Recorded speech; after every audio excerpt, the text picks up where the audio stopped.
Good morning, students. Today we will go through the explanation of the new chapter of Civics, that is chapter 9, a chain of markets. Now, in the previous chapter, we had gone on with the market around us, that was chapter 8, and in that I had told you and explained you about the different types of markets in our country, and even we have online markets also, and digital markets, and also the markets, weekly markets, and all the other types of markets. But in this chapter, we will go through the chain of markets. Means from the producer to the wholesale traders, then to the traders, then retailers, and then the consumer. So how what are different types of steps which we take? We'll go through that. I will explain you one by one. Okay. So we will go through this civics chapter, that is chapter 9. So students, this is chapter 9 because one is skipped out. So this will be your chapter 9, chain of markets. And in this we will go through the formation of chains of market. What is the chain of market? So a chain of market refers to a service of markets that are connected like links in a chain because products pass from one market to another. So what does that mean? That a chain of market, it is connected. It is a link because products pass from one market to another. It is not directly linked. Means if suppose this is a farmer, so the farmer is not directly linked with the consumer who is having that product. So there are various chains in it.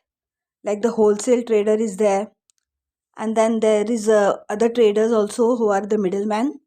Then these products are purchased by the retailer, and then the consumer gets it from the retailer, and we have it. So we are the consumers. Now what we have to do, a chain of market links the producer of a good to the buyer of that good in the market. Means from the producer to the buyer, we are the buyers. So that is, it is a start with the production of a good and ends with the sale of that product.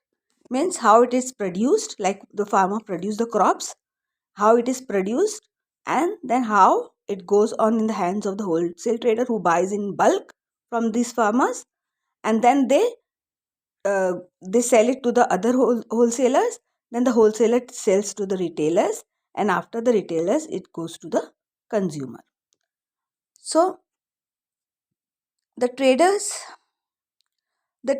who finally sells these goods to the consumer is called the retailer. This may be a trader in a weekly market also, or a shop owner of a mall. So it is not that it is in level wise. It is not like that. Weekly market traders also can go and buy from the wholesale market, and malls and other big shopping complex also they can go and buy it from them. So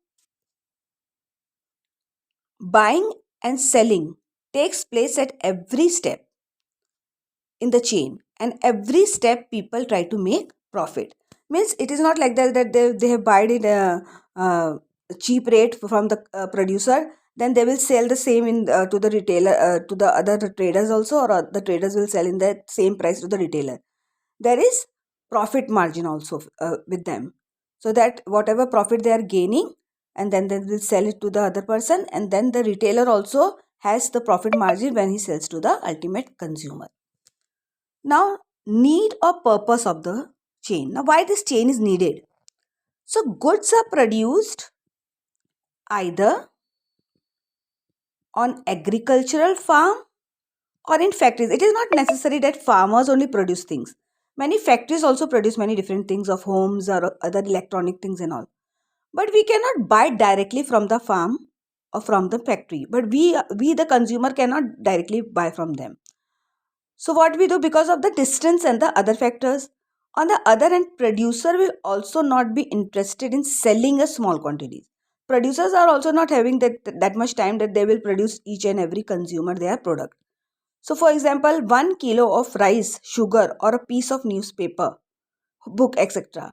It is through this chain that what are produced in one place reaches people everywhere. So it is a chain from the producer to the consumer. When goods are sold, it encourages production activities, creates employment, and increases income of the people. Now how does it encourages production activities? Because from it is like a chain. So from the production to the consumer, so these are the chain, the activities is going on, in which they are getting employments also, as well as they are gaining profit also. So see here they have shown the ready-made garment factory. So here also the same thing happens. It is produced, the garments are produced in bulk. Then the wholesale traders, they buy it from them. They give to the other traders, and then to the retailers, and then we consume it. Means we purchase it. Now here another example is given, chain of markets in the cotton textile industry. Now here the example is given how we shall study. Here we shall study about the journey of ready-made garments. Now, see, ready-made garments is not that they will take the clothes and they just cut it down, stitch it, and give it to you. There is a process of this also. Farmers grow cotton on their piece of land. When the balls of the cotton, see, these are cotton balls. So when the balls are ripen up and burst, farmers pick cotton. Remarkably, the balls which carry the cotton in them do not burst open all at once. So it may take many days to the harvest cotton. Means it is not like all the cotton will burst out and then the cotton will come out. It takes time. So when the so due to disintegration of families, existing land is divided among sons or brothers continuously. As a result, a person gets a small plot of land in India. About 80% of the total farmers have farm less than 2 hectares. Means their farmers are not so much well to do. 80% of them they have only 2 hectares of lands. So they are called small farmers. Then after collecting the cotton, these small farmers do not sell it to the open market.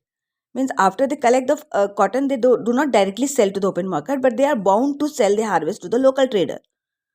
This is because they had borrowed money from the traders to buy small to buy seeds, fertilizer, pesticide, because they don't have that much money that they can produce the cotton on their own. So they have to borrow money from the traders and then do their cultivation. So they have to borrow for the capital. The rate of interest on such loans is very high. So who gives them the money? Their rate of interest is very high. In addition, the farmers have to promise to sell their cottons to the traders at lower rates than the market price. So they are bounded with the loan and all that. So that is why the small traders don't have any chance to gain much money from their product. In this way, a small farmer earns a little money from cotton cultivation. He earns barely more than that of a wage laborer. So that is why a small farmer does not have that much of benefits with it, with whatever they have produced it, because they have so much of loan on them to buy their pesticides and fertilizers and seeds and all. And a trader is a powerful man in the village. Why? Because the farmers have to depend on him for loans, not only for cultivation, but also to meet other expenses like illness, school fees, family functions, etc. Means all their family is indirectly connected with the traders. Whatever they have means whatever they want for the expenditure, whatever for their financial status, they have to buy. They have to take it from the traders, and that is why they are not easily they can pay it. So agriculture is a seasonal activity. So the farmers has to sit idle for almost 4 months in a week, in a year. Sorry, 4 months in a year they have to sit like that only. In these months, borrowing money is the only means to survival. So they cannot do anything but to borrow money from the traders. The traders sell the cotton to the grinning mill at the cotton market. So that is why this type of chain markets, there is many thing going on. Means the producer of producing the things, be it clothes or be it crops and all, they have to buy all these seeds and pesticides and all from the local traders, and in that they have to sell them also, all their product in cheap uh, means their money is not that much that they will demand it. What the traders will demand, they will have to take that money only from them. So students, today we have gone through this much of the chapter, the chain of markets. Then I'll give you homework. You will do it in your copies, and go through this the reading of the chapter once again, so that you will be able to understand, and the previous chapter also, the market around us. Thank you.